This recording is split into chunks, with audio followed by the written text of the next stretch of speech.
નમસ્કાર મિત્રો, વિડીયોમાં તમારું સ્વાગત છે। દેશ વિદેશ અને ગુજરાતના એવા તાજા મોટા સમાચાર જે સીધા તમારા જીવન ઉપર, તમારા ખિસ્સા ઉપર અને તમારા ભવિષ્ય ઉપર મોટી અસર કરે છે। મિત્રો, તે જાણવા માટે તમે જોઈ રહ્યા છો NBTV ગુજરાતી। અને મિત્રો, ગુજરાતની એકમાત્ર તમારી અને બધાની લોક લાડીલી અને વિશ્વનીય ન્યૂઝ ચેનલ। જો તમે હજુ સુધી અમારી ચેનલને સબસ્ક્રાઇબ ન કરી હોય તો આ ક્ષણે મિત્રો સબસ્ક્રાઇબ કરી લેજો, કારણ કે અહીં તમને મળે છે સચોટ, ઝડપી અને જમીન લગતા તાજા જોડાયેલા મોટા સમાચાર। મિત્રો, આજના સમાચાર ખાસ કરીને મારા વહાલા ગુજરાતના નાના મોટા ખેડૂતો, નોકરી ધંધા કરતા ભાઈ બહેનો અને પશુપાલન કરતા મિત્રો, વાહન ચલાવતા મિત્રો તેમજ ગુજરાતના દરેક નાગરિકો માટે ખૂબ જ મહત્વપૂર્ણ સમાચાર છે। તો મિત્રો, આજના આ સમાચાર તમારા આવક ઉપર, રોજગાર, ખેતી, કાયદા, માર્ગ સલામતી અને રોજિંદા જીવન સાથે સીધી રીતે જોડાયેલા છે, એટલે કૃપા કરીને અંત સુધી જરૂરથી જોજો।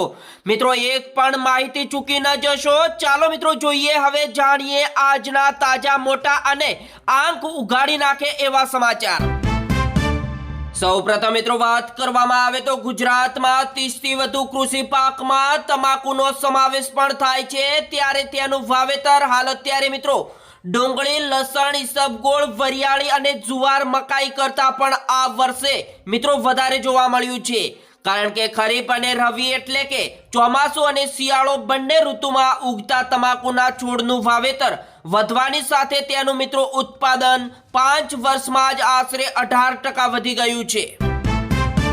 ગુજરાતના નાના મોટા નાગરિકો આ સમાચાર ધ્યાનથી સાંભળી લેજો, કારણ કે હવે રાજ્યમાં સસ્તા અનાજની દુકાનો ઉપર થતી જે મિત્રો ગેરરીતિઓ અને ભ્રષ્ટાચાર પર લગામ મૂકવા માટે સરકાર 15 ફેબ્રુઆરીથી અનાજ વિતરણ વ્યવસ્થામાં મોટો ફેરફાર કરવા જઈ રહી છે। ત્યારે મિત્રો, કેન્દ્રીય ગૃહમંત્રી અમિત શાહ અને ગાંધીનગર મહાત્મા મંદિરથી અમદાવાદના સાબરમતી વિસ્તારમાં અનાજ ATM શરૂ કરશે, એટલે કે જે તમારા મિત્રો પહેલા અનાજ લેવા માટે લાઈનમાં ઊભું રહેવું પડતું હતું, એ હવે મિત્રો લાઈનમાં ઊભું નહીં રહેવું પડે, કારણ કે ATM દ્વારા અનાજ આપવામાં આવશે અને જે ભ્રષ્ટાચાર થતો હતો એ પણ હવે નહીં થાય। મિત્રો, 2026-27 બજેટની યોજનાઓનો અમલ શરૂ। RMC દ્વારા મિલકત અને પાણી વેરામાં વ્યાજમાં 10,000 સુધીની માફીનો પ્રારંભ, જ્યારે મિત્રો 31 માર્ચ સુધી મળશે આ લાભ। ગુજરાતના દરેક નાના મોટા નાગરિકો આ સમાચાર ધ્યાનથી સાંભળી લેજો, કારણ કે મુખ્યમંત્રી ભૂપેન્દ્ર પટેલે આણંદમાં અમૂલની મોબાઈલ એપ્લિકેશન અને અમૂલનું AI નું લોકાર્પણ કર્યું છે। તેમણે મિત્રો વધુ જણાવ્યું છે કે આર્ટિફિશિયલ ઇન્ટેલિજન્સ આધારિત એટલે કે AI આધારિત આ પહેલ વડાપ્રધાન નરેન્દ્ર મોદીના નેતૃત્વમાં કૃષિ, પશુપાલન અને ડેરી ક્ષેત્રને આધુનિક તથા આત્મનિર્ભર બનાવવામાં આવશે।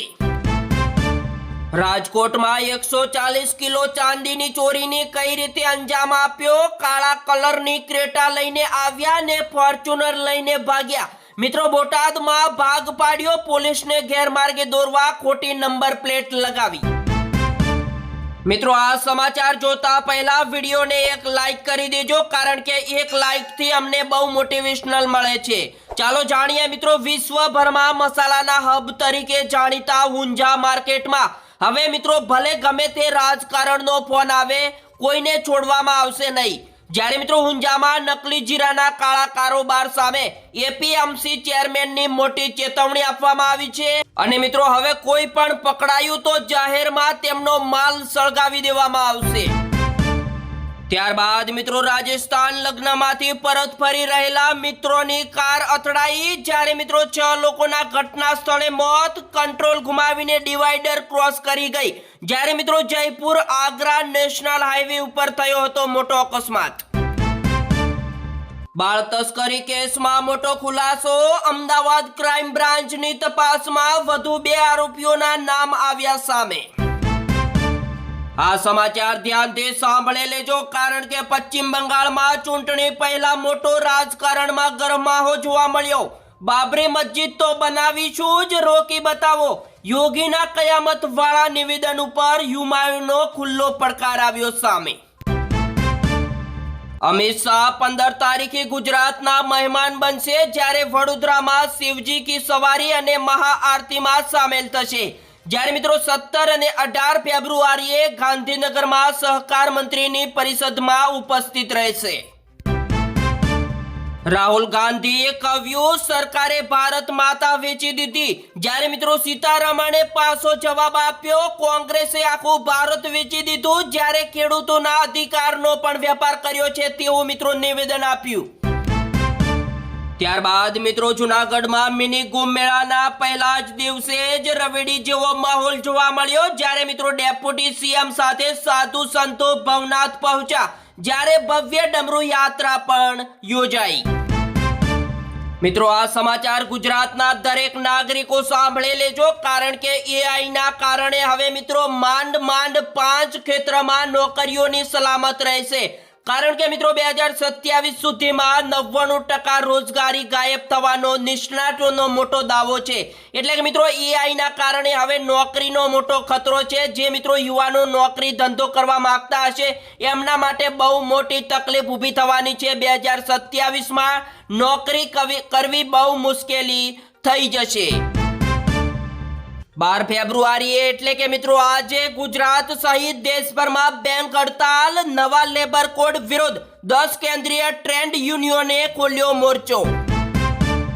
ત્યારબાદ મિત્રો અમદાવાદમાં રિવરફ્રન્ટ ઉપર ડ્રગ્સનું નેટવર્ક ઝડપાયું. એસઓજીએ 9.48 લાખના MD ડ્રગ્સ સાથે એકને દબોચ્યો. જ્યારે મિત્રો રાજસ્થાન કનેક્શનનો ખુલાસો થયો.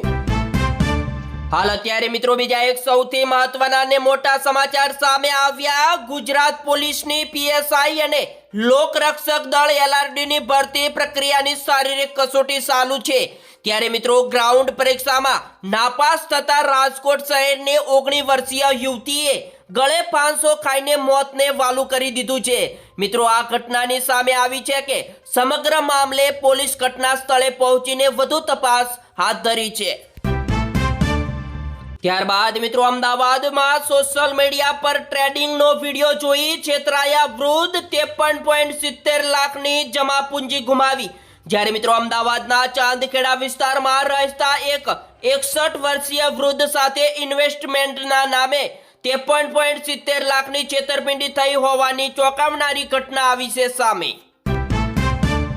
હવેથી મિત્રો AI આધારિત ડ્રાઇવિંગ ટેસ્ટ ટ્રેન્ડનો ટ્રાયલ રનની કામગીરી હાથ ધરવામાં આવી. જ્યારે મિત્રો 360 ડિગ્રી કેમેરાથી ઓટોમેટિક પરિણામ ટ્રાયલ રન દરમિયાન ખામીઓનું નિરાકરણ આવશે. ત્યારબાદ મિત્રો આલાર સહિત રાજ્યભરમાં ગુજરાત માધ્યમિક અને ઉચ્ચતર માધ્યમિક શિક્ષણ બોર્ડ દ્વારા આગામી 26મી ફેબ્રુઆરીથી ધોરણ 10 અને ધોરણ 12ની બોર્ડની પરીક્ષાનો પ્રારંભ થશે. જે માટે જામનગર અને દેવભૂમિ દ્વારકા જિલ્લાનું શિક્ષણ તંત્ર સજ્જ બન્યું છે. મિત્રો ગુજરાતમાં આપ આદમી પાર્ટીને મોટો ઝટકો, કારણ કે નારાજ ખેડૂત નેતા રાજુ કપરડાએ રાજીનામું આપ્યું. હવે મિત્રો ભાજપમાં જોડાય તેવી સંભાવના. ગુજરાત રાજ્યના ખેડૂતો માટે મહત્વના સમાચાર સામે આવ્યા. ગુજરાતમાં ચણા અને રાઈના ટેકાના ભાવે હવેથી મિત્રો ખરીદી કરવામાં આવશે. જ્યારે મિત્રો 13 ફેબ્રુઆરીથી ઓનલાઈન નોંધણી શરૂ કરવામાં આવશે અને ખેડૂતો આગામી 13 ફેબ્રુઆરીથી લઈને 5 માર્ચ 2026 દરમિયાન ગ્રામ્યના કક્ષાએ ઈ-ગ્રામ કેન્દ્ર ખાતે ઈ-સમૃદ્ધિ પોર્ટલ ઉપર ઓનલાઈન નોંધણી કરાવી શકશે. અને મિત્રો ખેડૂતો ચણા માટે પ્રતિ મણ 1175 રૂપિયા અને રાઈ માટે પ્રતિ મણ 1240 રૂપિયાનો ભાવ નક્કી કરવામાં આવ્યો છે. તો મિત્રો આ સાથે જ આ સમાચાર અહીંયા સમાપ્ત કરવામાં આવે છે. મિત્રો આવા ડેલી સમાચાર જોવા માટે આપણી YouTube ચેનલને જલ્દીથી લાઈક, શેર અને સબસ્ક્રાઇબ કરવાનું ના ભૂલતા. જય હિન્દ, જય ગરવી ગુજરાત.